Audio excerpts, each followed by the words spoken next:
Então vamos para o nosso estudo de número 11, no livro do Apocalipse. Abra sua Bíblia comigo lá no capítulo 3, versículo 7 ao versículo 13. A carta à igreja em Filadélfia. Essa, de todas as 7 cartas, de todas as 7 igrejas, essa é a carta que para mim é a mais linda de todas. A gente chega a ficar embevecido de ver a beleza dessa carta, né? A doçura com que Cristo tratou essa igreja, uma igreja humilde e fiel, é para nós um alento e um incentivo à nossa fé. Então vamos ver a carta à igreja em Filadélfia. Então vamos falar um pouquinho sobre a Filadélfia, a cidade, antes de falarmos aí do texto, né? Então a Filadélfia é a moderna cidade de Alexandria, que dista um pouco mais de 20 quilômetros a sudeste de Sardes. Foi fundada no ano 140 por Átalo II Filadelfo, daí o nome dela Filadélfia, né? O significado do seu nome, Filadélfia, significa cidade do amor fraterno, ou do amor entre irmãos, e origina-se do sobrenome do seu fundador aí, né?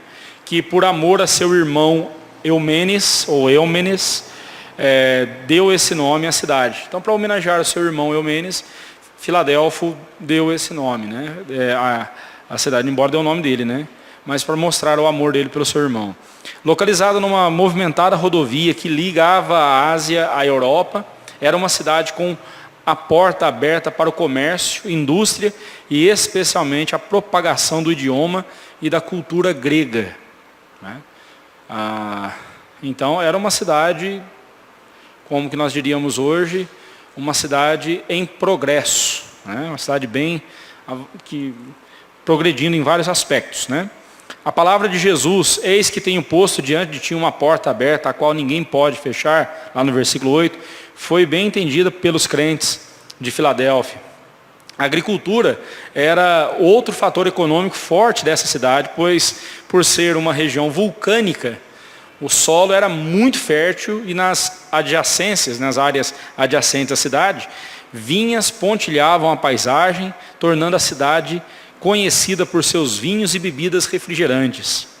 Contudo, o mesmo terremoto que destruiu a cidade de Sardes no ano 17 depois de Cristo, nós vimos semana passada, né, quando estudamos sobre Sardes, também destruiu Filadélfia. E ela, igualmente, igual à cidade de Sardes, ela recebeu a ajuda de Tibério através da isenção de impostos e de uma boa soma em dinheiro para a reconstrução da cidade. O medo de novos tremores fez com que o povo deixasse de habitar dentro dos muros da cidade, preferindo assim o campo aberto. Então aí mudou a própria característica da cidade, né? Mudou devido ao terremoto, a essa catástrofe, né? Outra promessa de Jesus, a de que daí jamais sairá, lá no versículo 12, nós voltaremos, nós veremos daqui a pouco, foi muito expressiva para aqueles crentes, né? Outra promessa de Cristo, a de que gravarei também sobre ele o nome de meu Deus, o nome da cidade de meu Deus, lá no versículo 12, fez muito sentido para eles, pois por ocasião da reconstrução da cidade depois do terremoto no ano 17, Tibério, para honrar César, né, o imperador, adotou o nome de Neo Cesareia, né? Lá como aparece nos livros, Neo Caesareia, né? No latim. A nova cidade de César, ou a cidade do novo César. Há um trocadilho aí com as palavras. Este nome permaneceu em voga por 25 anos, de 25 a 30 anos. Finalmente, para honrar o imperador Vespasiano, que se chamava Tito Flávio Sabino Vespasiano, cujo reinado durou do ano 69 ao ano 79 depois de Cristo, a cidade passou a chamar-se Flávia. E tinha ali um templo para adoração do imperador. Então, é muito sugestivo o fato de Jesus, nós veremos daqui a pouco, quando Jesus promete colocar sobre a cidade um novo nome, sobre aqueles crentes, um novo nome, né? Nós veremos lá no versículo 12. Eles entenderam bem a mensagem, né? Justamente porque por várias vezes a cidade havia mudado, tinha sido mudado o seu nome, né, por várias situações. E então agora aqueles crentes, de alguma forma, relacionaram essa mensagem, né, mostrando como Cristo ele é didático na sua forma de ensinar, né? Ele pega a situação ali da pessoa e ensina na situação da pessoa, né? É muito proveitoso isso, é muito peculiar isso, e a gente deve ficar atento. Os professores, nós devemos sempre estar atentos a isso, ensinar as pessoas nas condições que elas estão, né? O ensinamento, o aprendizado acaba sendo mais eficaz, né? Mas vamos lá. À semelhança da igreja em Esmirna, os crentes de Filadélfia tornaram-se modelos de fidelidade ao Senhor Jesus Cristo. Ele os louva pela sua firmeza na fé, não traz nenhuma palavra de reprovação, né? Então você vai ver aqui que nenhuma palavra de reprovação foi dada, né? Jesus, ele só teceu elogios e promessas a respeito dessa igreja. Ela permaneceu leal ao Senhor no decorrer dos séculos. E mesmo quando o islamismo, isso lá depois do ano 600, depois de Cristo, né, veio a ser a religião predominante, ela não esmoreceu. Ainda na primeira metade do século XX, havia 5 congregações que floresciam ali, naquela região conhecida como Al-Azhar ou Filadélfia, né? E de todas as 7 igrejas na província da Ásia, Filadélfia foi a única que transpôs os séculos. E aí nós vamos aprender por que é importante permanecermos fiéis a Cristo. Não só no que diz respeito à herança eterna, à vida eterna, mas ao legado que nós deixaremos. Das 7 igrejas da Ásia, das 7 igrejas do Apocalipse, a única que existe, ou pelo menos até o meados do século XX existiu, foi a de Filadélfia, né? E existe até hoje. Mas olha por que ela existe, vamos ver. Então, o destinatário, a autoapresentação e o reconhecimento, né? Então, o destinatário, Jesus diz assim: ao anjo da igreja em Filadélfia escreve. Como sempre em todas as cartas, Jesus inicia direcionando ao anjo, ou seja, ao pastor da igreja, né? Lembrando que a palavra anjo aí não é que o pastor é um ser celestial, não é isso. A palavra ângelo ou ângelos no grego significa mensageiro. O pastor era o mensageiro, é o mensageiro de Deus para a igreja, né? Eu não sou um ser celestial não, né? Mesmo depois da minha morte e ressurreição, eu continuarei sendo um ser humano com corpo glorificado, mas eu nunca vou ser anjo, né? Como aqueles anjos lá do céu. Mas é no sentido aí de ser um mensageiro, tá? A autoapresentação de Cristo, ele vai dizer assim: estas coisas diz o santo, o verdadeiro, aquele que tem a chave de Davi, que abre e ninguém fecha, e que fecha e ninguém abrirá. Coloquei abrirá? É isso mesmo, abrirá. Está errado ali só o verbo fechar, que é que eu não coloquei o versículo inteiro, mas o versículo inteiro estas coisas diz o verdadeiro, aquele que tem a chave de Davi, que abre e ninguém fechará, e que fecha e ninguém abrirá, né? Jesus se autodescreve como santo e verdadeiro, aquele que tem a chave de Davi, que abre e ninguém fechará, e que fecha e ninguém abrirá, né? A santidade de Jesus é reconhecida por homens e até por demônios. Vamos ver esses textos? Marcos 1, 24, e outra pessoa leia João 6, 69. Quem achou, leia Marcos 1, 24, e outro irmão ou outra irmã, João 6, 69.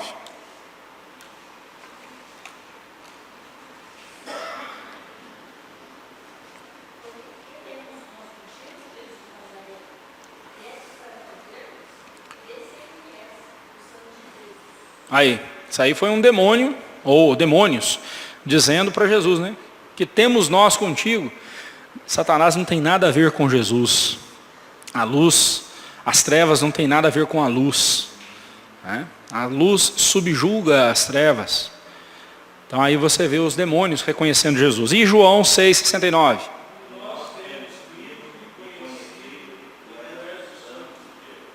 Olha, a mesma confissão que os demônios fizeram.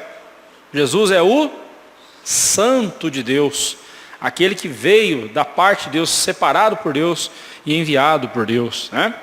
Ele é o verdadeiro, o que mostra não só o seu caráter, como também contrasta com o caráter dos seus inimigos, em especial o anticristo, que sempre faz uma imitação mentirosa de Cristo, a fim de confundir, se possível, os eleitos. Lá em Apocalipse 6,10, você vai ver que o Pai também é chamado de santo e verdadeiro.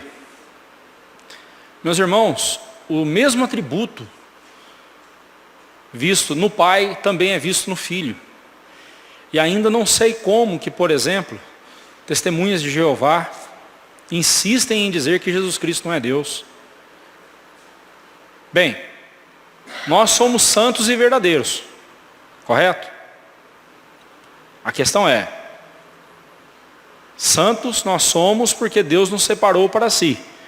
Mas santo no sentido de ser sem pecado como Jesus, como Deus, não. Não ainda. Né? Essa santidade nós teremos apenas no céu. Mas como um reflexo da santidade de Deus em nós. Somos verdadeiros. Bem, devemos ser.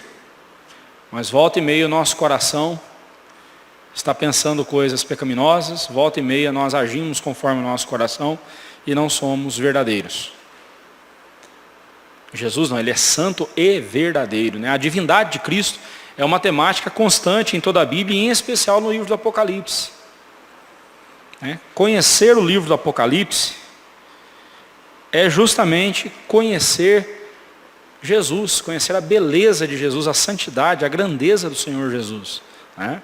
Por isso que para mim Apocalipse é um dos livros mais lindos da Bíblia, né? Já é a segunda vez que eu estudo no meu ministério, que eu estudo esse livro, e é como se eu estivesse estudando pela primeira vez, estou aprendendo tudo de novo. É maravilhoso esse livro, né? Cristo também declara ter em suas mãos a chave de Davi, a qual é uma referência direta à sua linhagem messiânica. O Messias era da descendência de Davi. Jesus é o filho de Davi. Foi assim que o cego Bartimeu chamou, né? E ele mesmo vai se declarar assim. E que aqui é uma citação de Isaías 22, cujas palavras lá em Isaías são dirigidas a Eliaquim, filho de Ilquias, que serviu o rei Ezequias como um mordomo fiel. Então veja bem, quando aqui Jesus, Jesus toma essas palavras do Antigo Testamento que foram dirigidas a Eliaquim e aplica-se a si mesmo, ele está dizendo, né? Eu sou fiel. Tanto que Jesus é chamado de o fiel, né? Em Apocalipse mesmo, ele é chamado de o fiel. Né? Então, ele está usando um exemplo de fidelidade. Isso aqui é importante porque a igreja em Filadélfia, ela é das 7 igrejas do Apocalipse, a igreja que melhor expressa o que é ser fiel a Cristo, né? Nós vimos também que a igreja de Esmirna, ela também recebeu de Cristo elogios, né? Foi uma igreja que se comportou de forma a honrar o nome do Senhor Jesus. Mas a igreja de Filadélfia, ela é singular no seu reconhecimento, né, de como Cristo a reconhece como fiel. Então, quando Jesus diz, quando ele se apresenta, ele toma a figura de Eliaquim, as palavras que foram ditas a Eliaquim para falar da fidelidade, ele está se apresentando como aquele que é fiel, que cumpre o que promete e que permanece leal àqueles que o seguem, né? É isso que Jesus está mostrando aqui, né?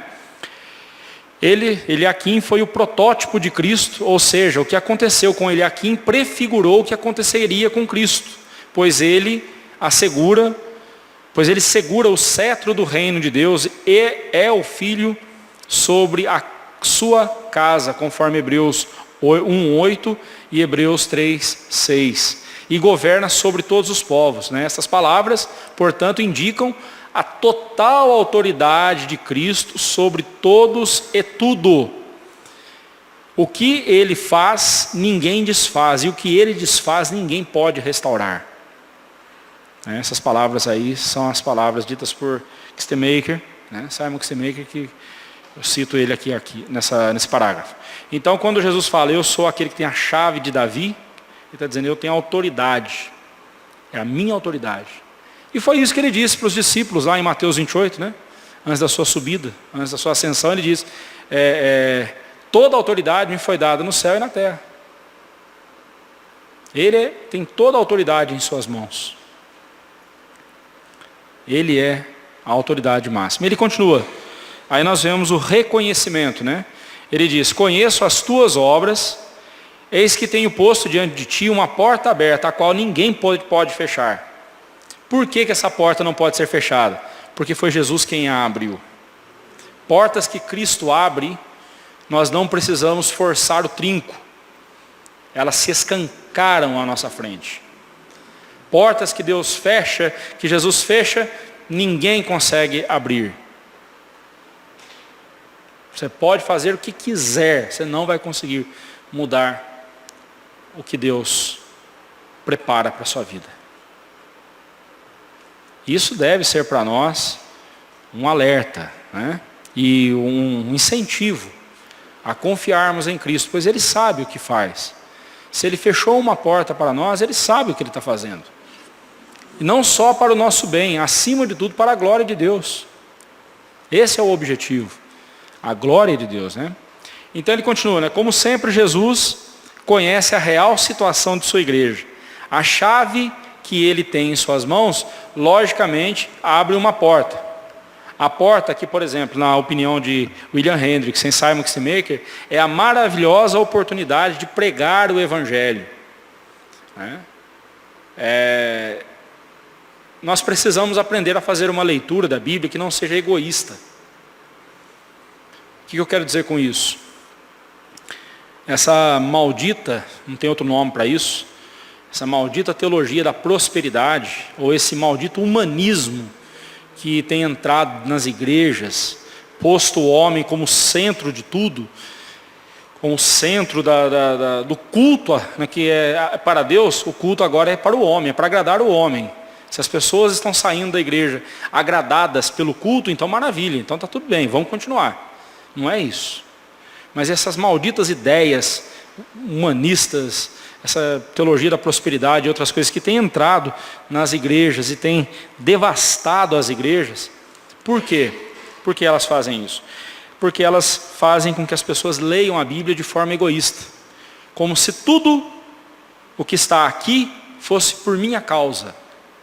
E uma coisa que nós precisamos entender é o seguinte, tudo que está registrado na Bíblia, todo o agir de Deus, todo o propósito de Deus na história, o homem não é o centro é Deus, é a glória dele. A Bíblia nos revela a glória de Deus e é para a glória de Deus que nós devemos olhar. Então, quando você ler esse texto aqui, fala de Cristo abrindo uma porta que ninguém fecha, e Ele pôs diante de nós uma porta que ninguém fecha e tal. Não pense assim, é o grande emprego que eu sonho, né? É o grande bem material que eu quero comprar, a porta aqui é essa oportunidade de conseguir algo para mim. Não faça essa leitura egoísta da Bíblia. Não faça como os hereges. Aqui se refere à pregação da palavra de Deus. Todo dia Deus coloca diante de nós portas abertas para pregarmos o Evangelho. E eu não me atrevo a dizer, ou melhor, eu me atrevo a dizer, né? Eu não erro quando eu digo. Várias portas, Ele abre várias portas, várias oportunidades. Constantemente Ele está abrindo para nós, para pregarmos o Evangelho, para expandirmos o Evangelho. Temos aproveitado? Fica aí para a gente pensar. Irmã?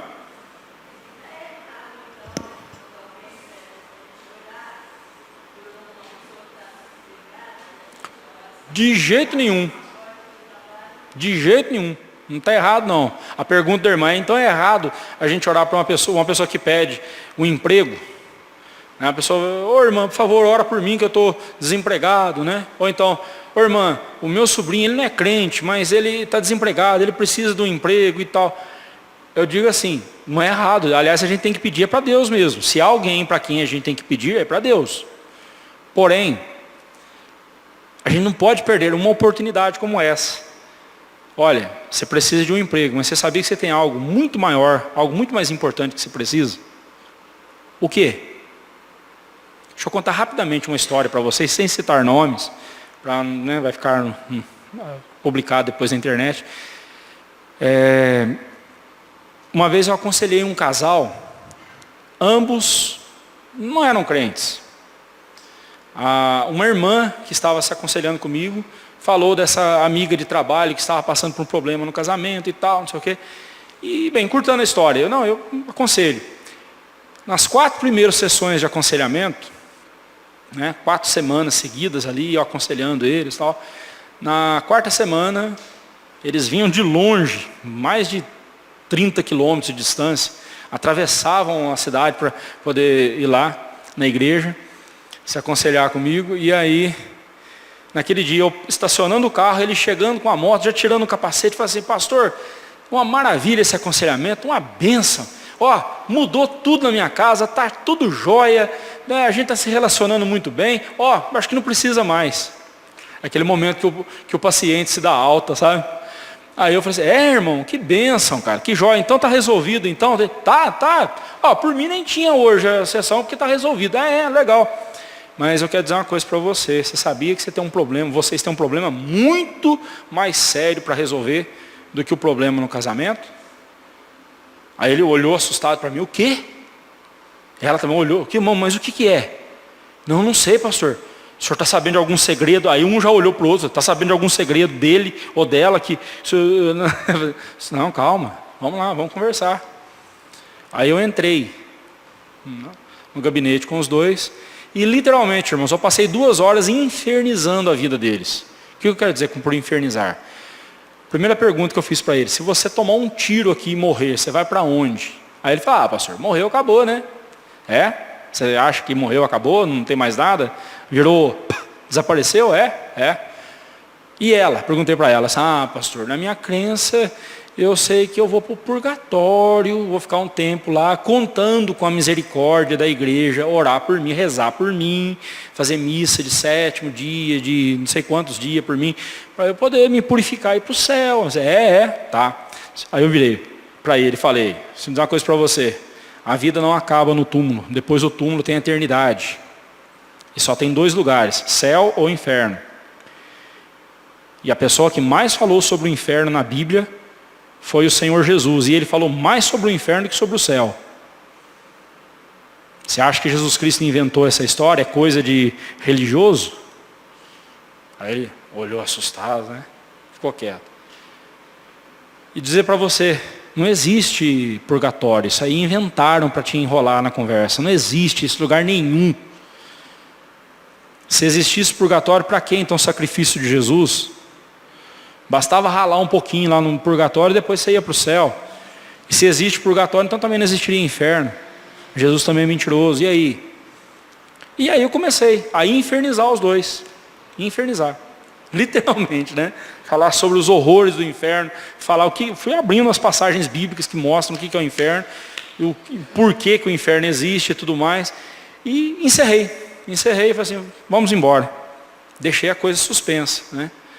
E passei aquela semana orando, Senhor, por favor, não leva eles para a eternidade sem dar a oportunidade de eu falar da graça agora para eles, né?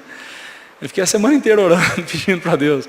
Na semana seguinte, foi até hilário. Os dois chegando na motoquinha e ela na garupa dele e tal. Mal eu consegui abrir o portão, ele já foi descendo da moto, tirando o capacete, pastor, pelo amor de Deus. Como é que eu escapo do inferno? Eu passei a semana com medo de dormir e acordar no inferno. Pastor, eu também. Ela disse, eu também, pastor. Eu passei agoniada, eu não sabia o que eu fazia, lia a Bíblia, não entendia nada, orava, não adiantava, e aí ela ficou desesperada. Aí eu falei, tá, mas senta aqui, vamos conversar agora. Aí preguei o evangelho para os dois, mostrei a graça de Deus. Porque as boas novas, como disse R.C. Sproul, só serão boas novas quando as más notícias forem dadas também.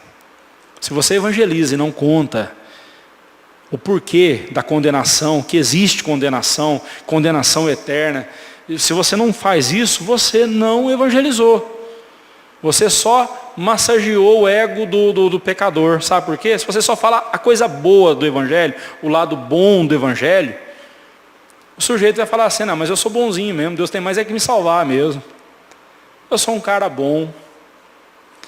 Mas quando você mostra que ele é pecador, e merece o inferno, aí ele entra em desespero. Resumindo a história, irmã, os dois converteram-se a Cristo Jesus, fizeram a profissão de fé. Por questão de distância, eles frequentaram uma outra igreja presbiteriana, lá em São José dos Campos, bem mais perto para eles. E um dia encontrei os dois radiantes de alegria, dizendo assim, pastor, agora sim a nossa vida mudou. Agora sim a nossa vida mudou. Estamos batizando os nossos filhos, nós já estamos batizados, estamos firmes na igreja. Deus tem abençoado a gente. Então, o que a gente tem que fazer? Numa oportunidade como essa, a pessoa vem pedindo, ore por emprego para mim. Fala, olha, eu vou orar, tá? Mas você acha que emprego é a maior necessidade que você tem? Se a pessoa, no momento é.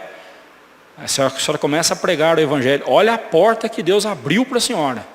Quando uma pessoa vem pedir para você orar por ela, essa para mim é uma das maiores portas escancaradas, oportunidades que Deus nos dá para pregar o evangelho. Então aproveite. Peça para Deus, claro. Se precisamos de uma bênção, é para Deus que nós temos que pedir. Não é errado, não.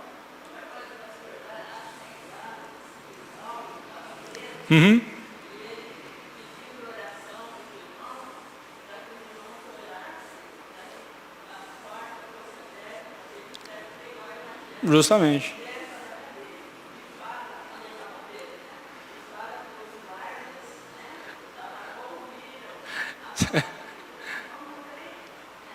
Interessante que ele não pediu para a cadeia ser aberta. Ele pediu uma oportunidade para que a porta do evangelho fosse aberta dentro da cadeia. E quantas conversões aconteceram nas prisões de Paulo e de outros apóstolos? Irmãos? Logicamente, hoje em dia, os apóstolos vão presos. Já começa por aí, né? Se é apóstolo no século XX, já está errado, porque não existe. Já começa a mentira aí, né? Mas se vai para a cadeia hoje em dia é porque está roubando dinheiro, não é porque está pregando o evangelho, né?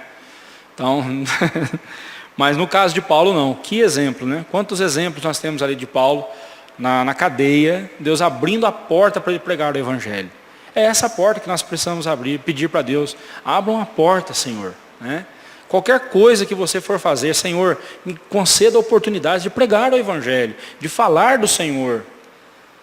Irmãos, o que não falta é oportunidade. O que não falta é oportunidade. E quando a pessoa vem pedindo oração, então, irmã, aí está mais do que escancarado, está com luz de neon dizendo, a porta aberta, aproveita, prega. Está ali indicando, né? É hora de pregar o evangelho, né?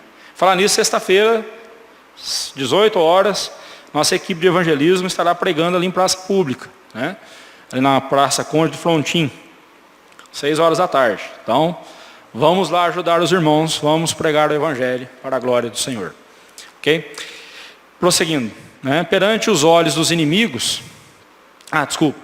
também lá em 1 Coríntios 16, 9, 2 Coríntios 2, 12, Colossenses 4, 3, encontramos exatamente a mesma ideia, né? A porta sendo uma oportunidade de pregação do evangelho. Deus é soberano sobre a tarefa da evangelização. E aí eu cito as palavras de Kistemaker, que diz o seguinte: a porta que ele abre é um estímulo aos cristãos para que ativamente se engajem na obra de evangelismo e missões. Cristo continua dizendo: sei que tens pouca força, entretanto, guardaste a minha palavra e não negaste o meu nome. Perante os olhos dos inimigos, aquele pequeno grupo de crentes ali da igreja de Filadélfia tinha pouca força. Aliás, eles se viam como quem tem pouca força. Me faz lembrar os espias. Só que lá foi incredulidade. Lá não foi um ato de humildade como essa igreja aqui. Mas foi um ato de incredulidade. Os espias que Moisés mandou para tomar conhecimento da terra de Canaã, 10 dos 12 voltaram dizendo, olha, lá tem gigantes e os cabras são grandes. São grandão, né? Os bitelos. E nós, aos nossos próprios olhos, nos víamos como gafanhotos perto deles. Não eram os gigantes que viam eles como gafanhotos, era eles que se viam como gafanhotos diante dos gigantes. A psicologia vai chamar isso de complexo de inferioridade. A Bíblia dá outro nome, não tão sofisticado. A Bíblia chama isso de incredulidade, de egocentrismo. Uma vida voltada e focada em si mesma. Em si mesmo.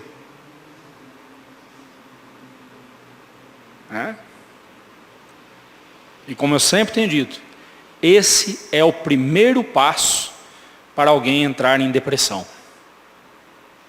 Esse é o primeiro passo para alguém entrar em depressão. Depressão não é doença, depressão é a sua forma de reagir a uma situação, ao invés de você olhar para a situação e dizer assim, eu confio em Deus, eu sou pequeno, sou fraco, mas o meu Deus é forte, o meu Deus é todo poderoso, eu confio nele, e se ele me pôs diante dessa situação, ele vai me sustentar. Não é isso que Jesus está acabando de dizer aqui? Que tens pouca força, entretanto guardaste a minha palavra e não negaste o meu nome. Então veja bem, negar a Jesus e negar a palavra de Cristo, nós não podemos usar como desculpa o fato de ser, não, eu sou fraco, eu sou pobre, eu sou de berço humilde. Não, tem nada a ver. O não guardar a palavra e o nome de Cristo e negar o nome de Cristo é demonstração de falta de fé. E o que isso tem a ver com depressão? Simples. Simples não, seriamente grave, mas o link é o seguinte. Uma pessoa que foca a sua vida em si mesma, olha para si mesma, e confia no seu poder, na sua força, quando se depara com algo maior do que ele, entra em desespero. Porque ele sabe que ele só tem um copinho de água para apagar um incêndio. Ele não vai conseguir. Mas no momento em que ele desvia o olhar dele do incêndio e olha para o oceano, que é Deus, o oceano da glória de Deus, ele sabe, não vai faltar água para apagar esse incêndio. Não me faltará recursos para enfrentar essa luta. Eu não tenho que ficar prostrado e nem muito menos olhando para mim. Eu tenho que olhar para Deus. Porque esses irmãos que tinham pouca força venceram? Porque eles guardaram a palavra de Jesus e não negaram o nome dele. Só faz isso aquele que está olhando firmemente para o autor e consumador da sua fé, que é Jesus. Quem nega Jesus, quem não guarda a palavra, guardar a palavra, que significa obedecer a palavra, né? Quando o salmista diz, guarda no coração as tuas palavras para não pecar contra ti, está falando, eu obedeço a tua palavra, porque assim eu não vou desobedecer o Senhor, não vou pecar contra o Senhor. Guardar significa obedecer. Então veja bem, por que eles vencem? Por que eles venceram? Porque eles permaneceram, guardaram a palavra, obedeceram a palavra de Jesus e não negaram o nome dele. Perante os olhos dos inimigos, aquele pequeno grupo de crentes tinha pouca força e nem mesmo oferecia alguma resistência. É um grupinho que a gente pisa em cima e esmaga rapidinho, os inimigos diriam, né? Contudo, o Senhor Jesus faria com que os inimigos quedassem de joelhos diante daqueles crentes. Temos aqui um eco lá de Lucas 12, 32, onde o povo de Deus é chamado de pequeno rebanho. A nossa força é pequena por esta razão, é loucura confiarmos em nós mesmos. O povo de Deus só é poderoso se estiver firme no poder de Deus, e é o que podemos constatar agora no próximo versículo. Domingo passado nós pregamos no Salmo 108, eu mostrei para vocês lá no final, o último versículo fala: em Deus faremos proezas, porque Ele mesmo calca aos pés dos nossos adversários, é Ele que pisa nos nossos adversários. A igreja, ela não precisa, é uma das maiores promessas que nós temos, o fato de que nós temos Deus pelejando por nós e cuidando de nós. A única coisa que precisamos fazer é nos manter fiéis a Cristo.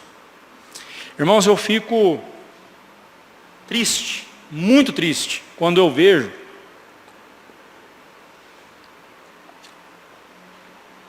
ou ouço pastores e crentes dizendo: a igreja precisa ser relevante, a igreja precisa buscar relevância no mundo, a igreja precisa ser relevante. Bem, e eu fico perguntando, o que é que faz uma igreja ser relevante? O que faz uma igreja se destacar e ser importante, e ser necessária onde ela está? O que é que faz? É ela ter um culto que agrada as pessoas? Bem, se fizer isso, então não é culto. Pelo menos não a Deus, né? É culto a si mesmo. Não, ela é relevante se ela fizer ação social, se ela distribuir cestas básicas, se ela distribuir o dinheiro. Eu fico pensando o seguinte: teve um sujeito que falou a mesma coisa para Jesus, o nome dele é Judas.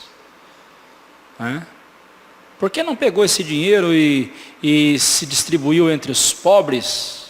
Desperdício que essa mulher está fazendo, jogando esse perfume caríssimo em Jesus. Por que não pegou esse dinheiro e se deu aos pobres? Aí temos uma nota explicativa dizendo: ele nunca se preocupou com os pobres, ele só estava interessado em roubar, porque aí ele tinha ali o cuidado, ele tinha a bolsa em suas mãos, e ele então roubava. E aí eu fico perguntando, então o que faz uma igreja ser relevante? Uma igreja que está buscando ser relevante no mundo. Uma vez eu fui numa igreja, e o boletim dela, na nossa igreja, nós temos lá um slogan, né? Uma igreja de confissão reformada. O dessa igreja que eu visitei, o slogan era: uma igreja buscando ser relevante em seu tempo. Uma igreja que está buscando ser relevante, ela não é igreja. Porque se ela é igreja, ela é relevante. Porque se ela é igreja de Cristo, ela não abandonou a palavra de Cristo, ela não deixou a palavra, ela guarda a palavra de Cristo, ela também honra o nome do Senhor Jesus. O que faz uma igreja ser relevante é a pregação do Evangelho, do verdadeiro Evangelho. Não estou dizendo que a igreja não deva fazer ação social. Deve fazer. Primeiramente, cuidar dos seus. Não adianta nada a gente sair correndo, distribuindo cesta e fazendo uma coisa para os de fora, e os de casa passando apuro. E às vezes não é só de comida que o irmão precisa. Às vezes nossos irmãos estão precisando, um irmão ou outro, está precisando de outra coisa além de comida. E nós estamos preocupados em atender os de fora e os daqui não. Irmãos, enquanto nós não cuidarmos dos de casa, aos olhos de Deus, não estamos fazendo coisa boa nenhuma se os abandonarmos para cuidar dos de fora. Aos de fora temos que levar o Evangelho, a palavra do Evangelho, a palavra de Deus. Aos de dentro nós socorremos. E se os de fora um dia vierem a fazer parte dos de dentro, aí os socorreremos também. Porque a igreja é a comunidade dos irmãos que se cuidam.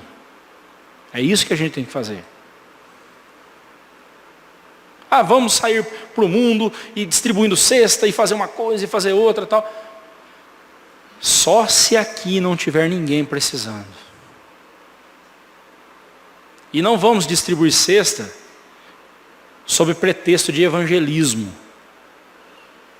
Nós não podemos usar a miséria alheia como justificativa para algo que nós devemos fazer, independente da circunstância, que é pregar o evangelho. Quando a gente faz assim, tem uma família pobrezinha, vamos levar uma cesta básica para eles e vamos aproveitar para pregar o evangelho para eles. Nós não estamos agindo nem um pouquinho diferente dos espíritas. Não estamos agindo nem um pouquinho diferente dos espíritas que fazem o quê? Fazem caridade para purificarem seus espíritos, para conseguirem a salvação deles lá. A purificação. Ou seja, estamos usando a miséria alheia como trampolim para conseguir alguma coisa que nós queremos. Quer atitude mais egoísta do que isso, irmãos?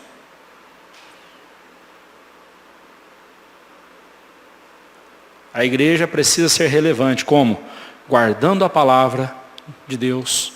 Ou seja, obedecendo a palavra de Deus e não negando a Jesus. Versos 9 a 13, nós temos aí as promessas, né, que Cristo faz.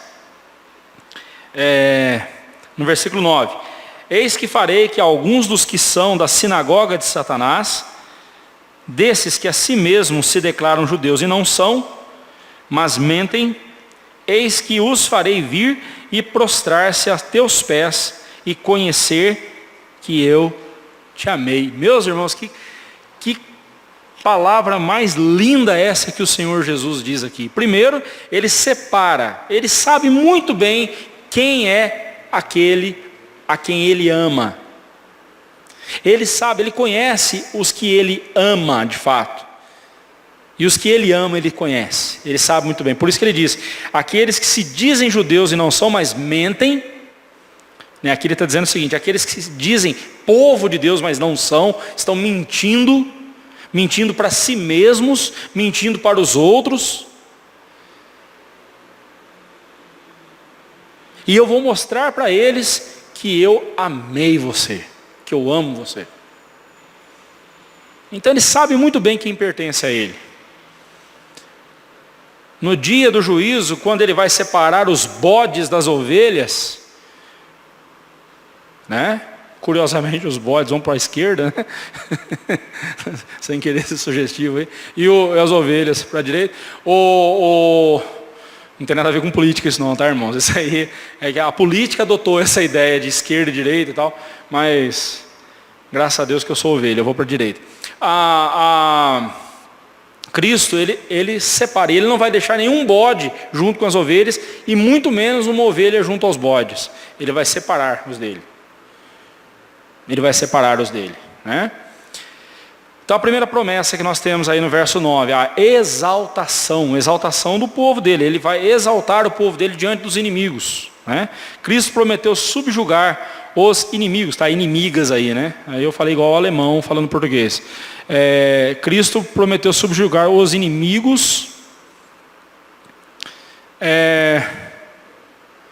da igreja e exaltá-la diante deles, mostrando o quanto ela é amada por ele, né? Farei que, né? Assim ele começa, farei que.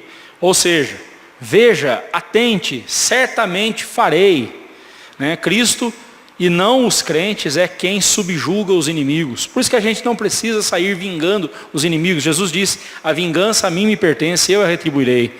Esta expressão aparece 2 vezes no versículo, só nesse versículo, com o intuito de dar ênfase à promessa de Cristo e a respeito do que ele faria com alguns dos que são da sinagoga de Satanás, estes que a si mesmos se declaram judeus e não são, mas mentem, né? Os mesmos que lá na igreja de Esmirna perturbavam a igreja, aparecem aqui.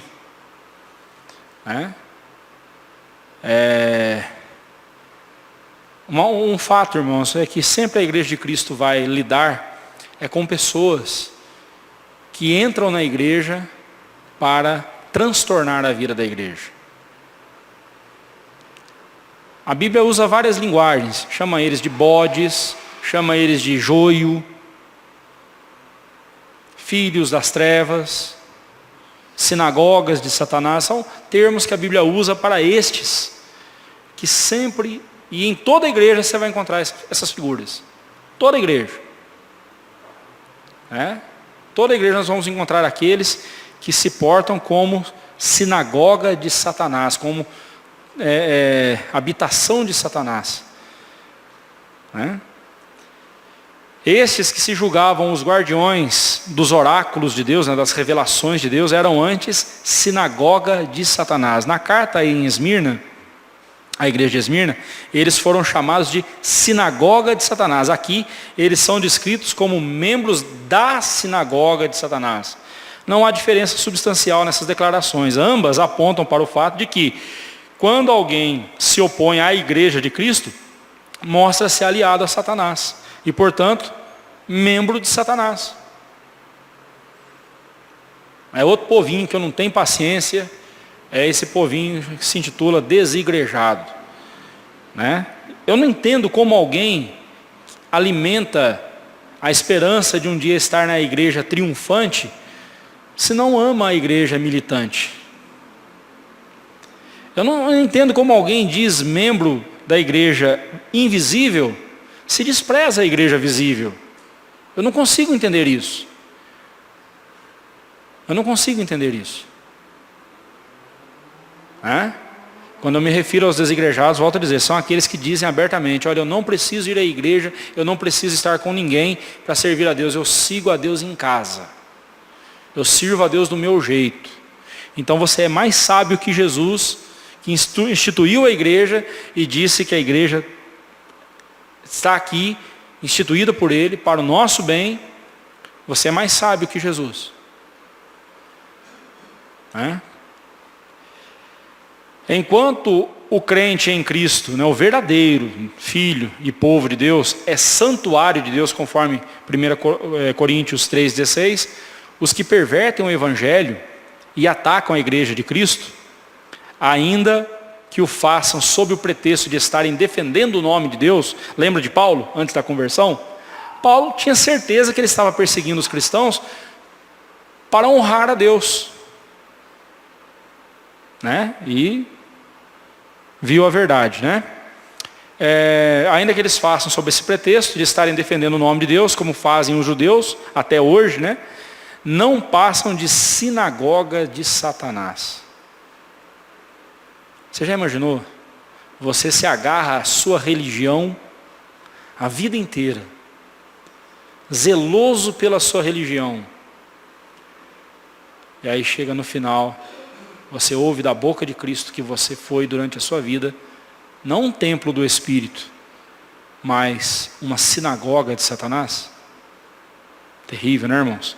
Eis que os farei vir e prostrar-se aos teus pés e conhecer que eu te amei. Então Cristo promete, olha, eu vou trazer os inimigos, eles se prostrarão diante de você, igreja,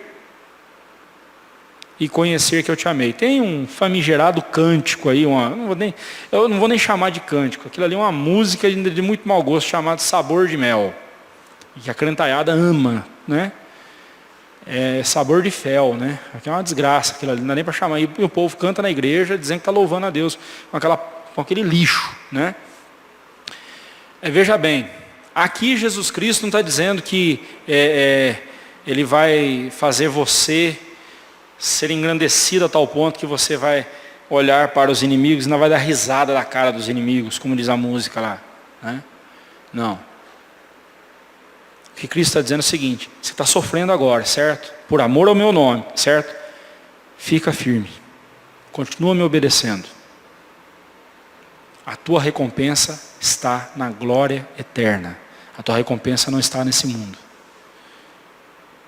Os que passaram a vida perseguindo a igreja serão trazidos à tua presença, a presença de Cristo, e eu vou mostrar para esses ímpios o quanto eu amei vocês. E aí nós temos aqui mais uma verdade que é inquietante: Cristo não amou todo mundo. Cristo não morreu para salvar todas as pessoas. Porque se Ele vai fazer essa separação aqui, como Ele está dizendo, aqui está claro: eu amei a igreja, Jesus disse. O amor de Cristo revelado à humanidade é direcionado à igreja de Cristo, e não a todas as pessoas. Pastor, mas lá em João 3,16 fala, Deus amou o mundo de tal maneira. Né? A gente já pensa no globo terrestre, né? Veja bem, a palavra mundo para João é para contrastar com Israel. Porque a aliança de Deus era com Israel. Foi com Israel, primeiramente. Mas já estavam incluídos os gentios. Então João está dizendo o seguinte, Deus não amou só Israel, Deus amou pessoas de todas as nações. Mas não significa que Ele amou todas as pessoas de todas as nações. Ele amou, Ele tem amados seus de todas as nações. Né? De todas as nações. Aqui Jesus deixa bem claro. Conhecerão que eu te amei. Ele disse, conhecerão que eu amei a cada ser humano. Eu tive amor por todos eles. Quem está falando isso é Jesus. Se alguém discorda disso, discorde de Jesus. Se alguém nega isso aqui e não concorda com isso, vai questionar o Senhor Jesus, não é a mim. Eu só sei que eu faço parte desses, a quem Ele amou, a quem Ele ama. Existem duas semelhanças entre a igreja de Esmirna e a de Filadélfia. Primeiro, a igreja, Cristo trata contra os que se declaram judeus e não são, sendo antes sinagoga de Satanás. E dois, são as duas únicas igrejas que não receberam nenhuma repreensão de Cristo, mas apenas louvor da parte de Cristo. Mas por que será que Cristo dirige uma palavra tão dura assim aos judeus, chamando eles de sinagogas de Satanás, né? Não são estes o povo de Deus? Como já foi mencionado anteriormente, os judeus cegaram-se em sua vaidade e orgulho quando se julgaram melhores que os demais. Dessa forma, tudo quanto não estivesse dentro dos padrões do judaísmo deveria ser considerado como heresia.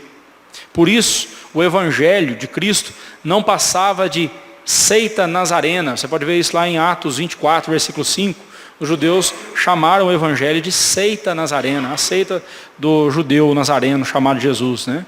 A fúria com que os judeus atacaram os cristãos e os judeus convertidos ao cristianismo, né? Estes eram considerados apóstatas, né? Os judeus convertidos ao cristianismo eram execrados pelos demais judeus. Ganhou destaque logo no primeiro século. Dessa forma, os judeus não mais eram o povo de Deus, pois negaram justamente aquele que foi a razão deles terem sido escolhidos, para que deles, ele, né, Jesus Cristo, descendesse, né, fosse descendente.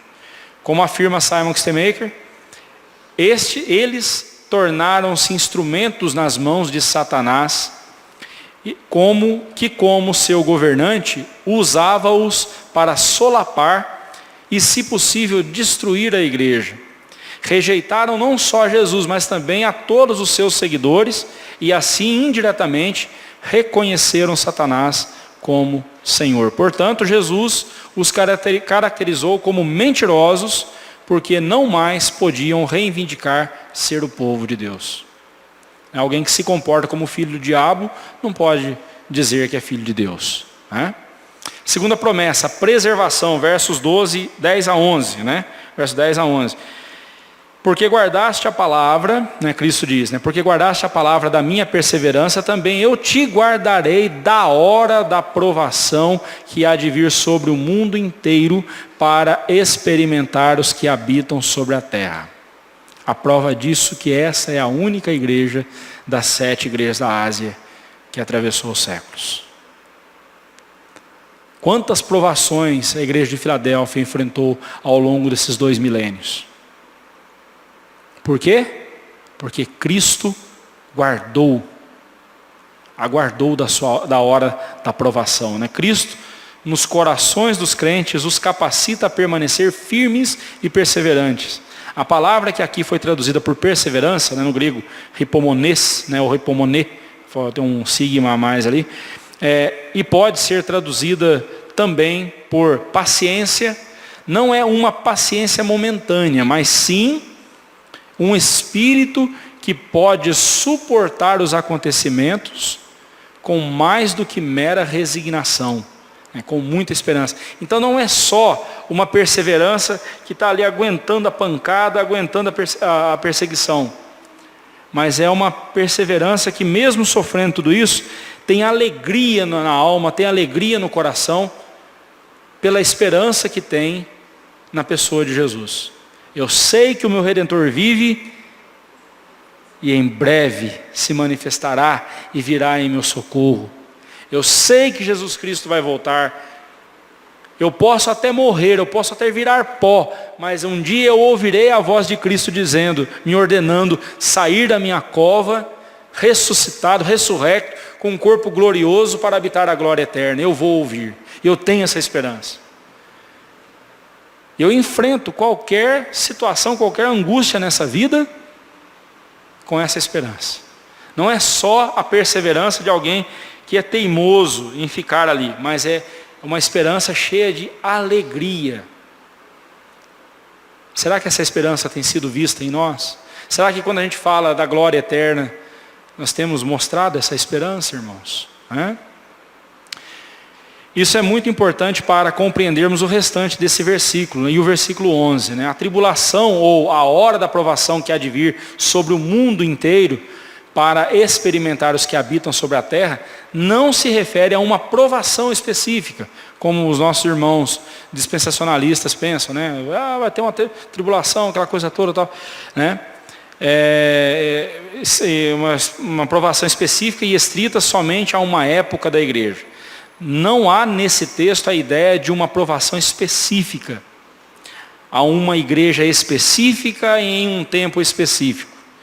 A provação, ainda que envolva a igreja e a todos os crentes em todas as épocas, desde a primeira até a segunda vinda de Cristo, que é o que nós chamamos de últimos dias, refere-se aqui especificamente aos ímpios que se levantam contra a igreja de Cristo em todas as épocas. Toda vez que se levantar um ímpio ou um grupo contra a igreja de Cristo, esse grupo vai ser subjugado por Cristo.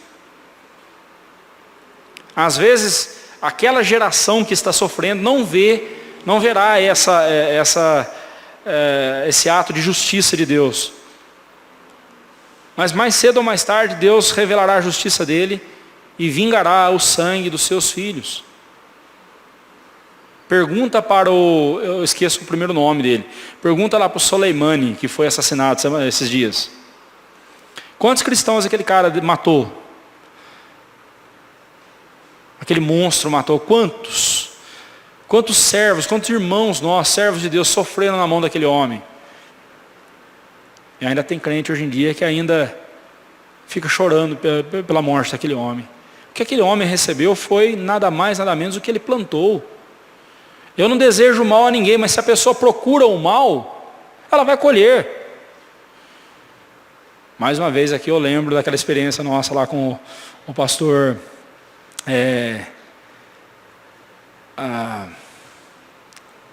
lá na BCB, fugiu o nome dele agora, um indiano, fugiu o nome dele. Ele, quando a Janaína, Deepak Reju, pastor Deepak Reju, a Janaína comprou o livro dele e pediu para ele fazer uma dedicatória. Aí ele fez uma dedicatória em inglês. Aí ela entregou, Ana, traduz aí. A Ana foi traduzir. Está dizendo aqui o seguinte, que a bênção do Senhor esteja sobre a sua vida até que enquanto você permanecer na presença dEle. Permanecer fiel a Ele. Mas que dedicatóriazinha, nada simpática de se fazer, né? Não, mas é isso mesmo. Você quer a bênção de Deus, mas não quer andar na presença dEle? Você está fazendo coisa errada e quer a bênção de Deus?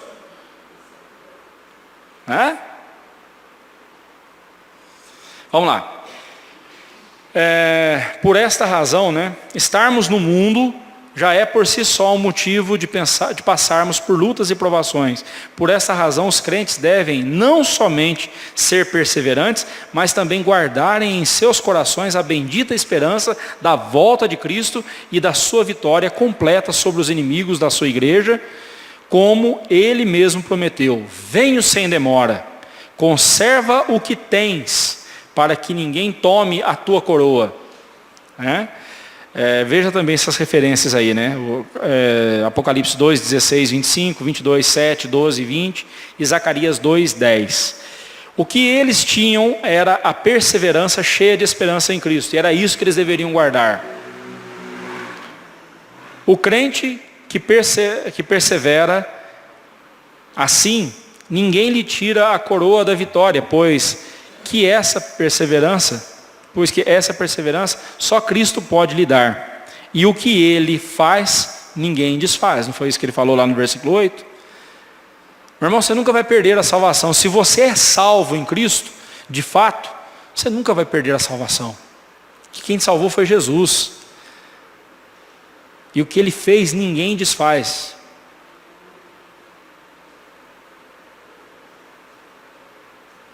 Pastor, mas como que eu sei que eu sou salvo de fato? Pela obediência. Vós me amais e guardais os meus mandamentos. Lembrando que guardar significa o que mesmo?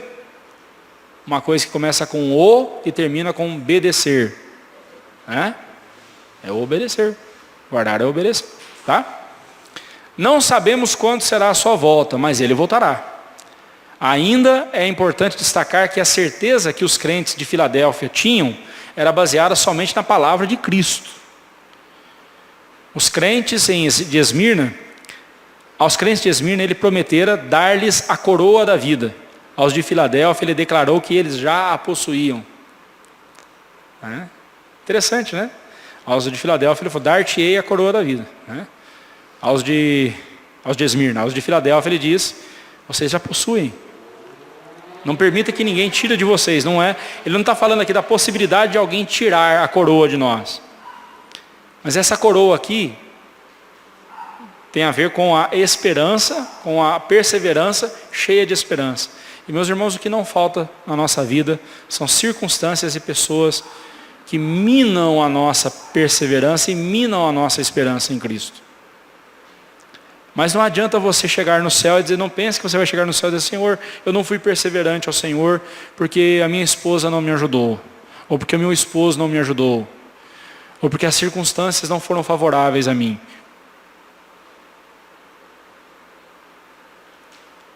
Não haverá justificativas para isso. É responsabilidade sua guardar o que Jesus disse aqui, né? Guarda o que tens. Conserva o que tens. Conserva. Como é que se conserva? Quando a gente conserva uma coisa, o que a gente faz com aquilo? A gente cuida, não é? Aí eu tenho um instrumento musical, eu vou conservá-lo. Vou usá-lo, mas vou conservá-lo. Vou cobrir com um paninho, não vou deixar poeira, né? Não vou deixar ligado para que um raio queime, eu vou conservar. Vou usar, mas vou conservar. Conserva o que Deus te deu. Deus te deu perseverança. Deus te deu esperança. Conserve isso no seu coração. Você quer saber se você é salvo? Pergunte-se. Pergunte a você mesmo. Eu tenho esperança de um dia estar com Cristo na glória. Essa esperança enche o meu coração de tanta alegria que me faz continuar firme na presença dEle, independente das circunstâncias dessa vida? Se a sua resposta for sim, se for não, eu tenho me deixado me abater. A gente acha que, é só um momento difícil que eu estou passando, né? Me deixa no meu canto. Irmãos, não é tão simples assim não. Não se trata apenas de um momento difícil que você está vivendo. Se trata da conservação da sua alma, da preservação da sua alma. As circunstâncias dessa vida sempre se colocarão contra nós com o objetivo de minar a nossa fé em Cristo. E como é que eu sei que eu cresci espiritualmente e estou crescendo espiritualmente? Se hoje eu confio mais em Cristo do que ontem. Mas não mais do que amanhã, porque amanhã eu confiarei ainda mais em Cristo. Por fim, a terceira promessa, glorificação, versículos 12 e 13. Temos aqui a terceira promessa, a qual ela é dupla em seu conteúdo. Primeiramente, Cristo diz, ao vencedor falo-ei coluna no santuário de meu Deus, do meu Deus, e daí jamais sairá. As colunas nos templos antigos eram monumentos erguidos em honra a pessoas ilustres, às pessoas ilustres. Quando alguém merecia ser honrado, uma coluna no templo era designada em sua honra e sobre ela era gravado o nome daquela pessoa, bem como as suas atribuições. Eu lembro lá na minha igreja, lá em Minas, não foi um ato de homenagem, não foi ninguém homenageando ele, mas o meu avô, ele pegou uma etiquetinha com o nome dele, em alto relevo, e colocou aqui no banco, do lado de dentro do banco, onde ele gostava de se assentar. Ninguém mais sentava lá. Era só ele que se assentava. Quando ele faleceu, ninguém sentava lá. Aí, até que um dia alguém foi e sentou, uma pessoa, desavisada, foi e sentou. Não tinha nada demais alguém sentar lá também, não tinha nada demais. Aí foi que alguém resolveu tirar a etiquetinha, Isso nunca vai acontecer conosco. O nosso nome está escrito no livro da vida e Cristo nunca vai tirá-lo de lá. Ninguém vai retirar o nosso nome de lá. Ele nos salvou. E aqui o que ele está dizendo é justamente isso. Quando alguém... Aqui Cristo promete aos seus santos que eles serão colunas do santuário celestial, que se encontra na Nova Jerusalém. E daí jamais sairá. Obviamente aqui é uma linguagem figurada, irmãos? Lá no céu você não vai ser um mármore, uma coluna de mármore lá, dura lá, não é isso que ele está falando. É uma linguagem figurada.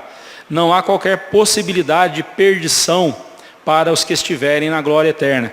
Assim como não há qualquer possibilidade de redenção para os que estiverem na danação eterna. Então não tem como. De lá ninguém jamais sairá, nem de um lugar nem de outro. Por isso que não existe reencarnação. Para os que creem haver perda de salvação, que atentem para o fato de que ninguém nesta vida, nem na futura tal coisa haverá. Então não existe esse negócio. Você não vai perder. Se você é salvo em Cristo, nada nessa vida fará com que você perca a sua salvação e muito menos lá na glória eterna. O ser coluna significa que você será honrado e quer honra maior. Quer ver que honra é essa? Em segundo lugar, ele promete: gravarei também sobre ele o nome do meu Deus, o nome da cidade do meu Deus, a Nova Jerusalém, que desce do céu, vinda da parte de Deus, e o meu nome. Ou seja, os vencedores serão honrados por Deus na glória eterna, e sobre eles estará eternamente o tríplice nome de Deus. Aí tem um tríplice nome, o nome de Deus, o nome da Nova Jerusalém e o nome de Jesus, o próprio nome de Jesus. Assim como Filadélfia recebera nomes diferentes, olha lá na página 50, nós já vimos, os crentes de Filadélfia e todos nós receberão este tríplice nome, mostrando a quem eles de fato pertencem. E a glória que receberão não provém deles próprios, mas de Deus. Ele é a nossa glória e o nosso galardão. Então, quando uma coisa pertence a alguém, está no nome daquela pessoa. A sua casa está no seu nome, o seu carro está no seu nome. Você responde por aquele bem. Você responde, se alguém roubar o seu carro e fizer algum delito com o seu carro, passou no sinal vermelho, vai cair no seu nome. Depois você, com o boletim de ocorrência, vai e muda a situação. Mas aqui o que Cristo está dizendo é o seguinte: você pertence a Deus. E nós temos aqui essa tríplice garantia de Cristo. Nós pertencemos a Ele. Eu sou de Deus, eu sou da Jerusalém celestial, sou filho de Deus, cidadão da Jerusalém celestial, pertenço àquela nação, portanto nesse mundo eu sou apenas um peregrino, a minha habitação é lá na glória eterna, e eu sou de Jesus, eu pertenço a Jesus, Ele é o meu dono. Eu pergunto para você, se você tem cuidado das suas posses, você acha que Jesus vai se descuidar de você? Encerrando a carta, da mesma forma que fez nas anteriores, Cristo adverte: quem tem ouvidos, ouça o que o Espírito diz às igrejas. Muito mais do que orelhas, muito mais do que ouvidos para ouvir. Aqui o que Jesus está dizendo é: quem está atento, quem tem um coração convertido, quem de fato tem o nome do Pai, da Nova Jerusalém e do Filho sobre si, ouça o que o Espírito diz às igrejas, o Espírito Santo. E aí, aplicações práticas. O Warren Wiersbe, ele afirma: em sentido bastante real, a igreja de hoje é semelhante à igreja de Filadélfia, pois Deus, com D minúsculo aí, né? Pode corrigir. Pois Deus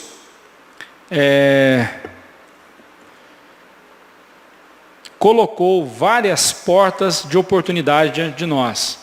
Se Ele abre as portas, devemos trabalhar. Se Ele as fecha, devemos esperar.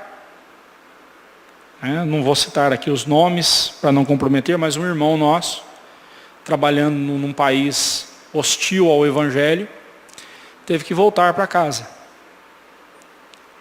Teve que voltar. As portas se fecharam para ele lá. Mas quem fecha as portas? Quem abre? Lembra de Paulo em Troade? Tentou ir para um lugar, o Espírito Santo impediu. Fizeram planos de ir para outro, o Espírito Santo impediu. E aí, estando em Troade, teve uma visão de um varão macedônio dizendo: passa a Macedônia, vem do lado da Macedônia e ajuda-nos. E ele foi, e estava tudo preparado para ele pregar o Evangelho. A porta que Deus abre para nós, Ele prepara, irmãos. Então, se Ele abriu uma porta para você pregar o Evangelho, não tema, pregue. Então quer dizer que vai haver conversão, pastor? Às vezes não. Às vezes aquelas pessoas que ouvirão ali, é para condenação. Porque o Evangelho, a pregação do Evangelho tem esse duplo efeito. Apresenta a salvação aos eleitos e a condenação aos réprobos.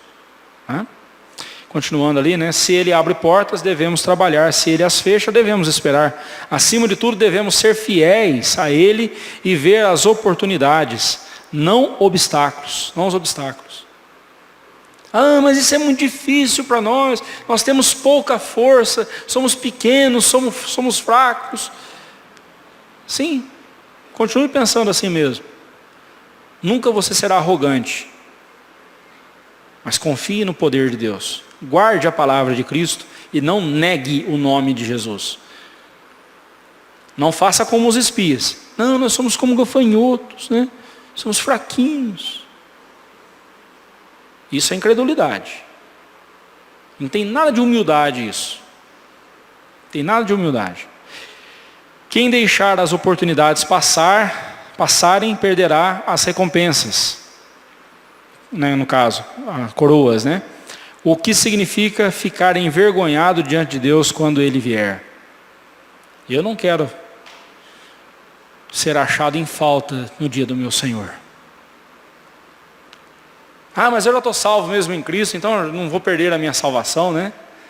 Então, estou garantido, irmão. É verdade. Uma vez salvo, salvo para sempre. Porém, o salvo, ele se comporta como salvo. Ele se comporta como salvo. A força da igreja de Cristo está nele próprio. Sem Ele, não poderemos fazer nada. João 15:5, né? Sem mim nada podeis fazer. Mas com Ele faremos proezas, porque Ele mesmo calca aos nossos pés os nossos adversários. Salmo 60:12 e 108:13. A glória da igreja de Cristo está em seu amor por ela, né? No amor de Cristo pela igreja. Nada pode ser mais glorioso para nós do que sermos conhecidos diante do mundo como aqueles a quem Jesus ama. Que Deus assim nos abençoe, irmãos. Que Deus assim complete ao nosso coração o que Ele quer nessa noite. Alguma pergunta, algum comentário?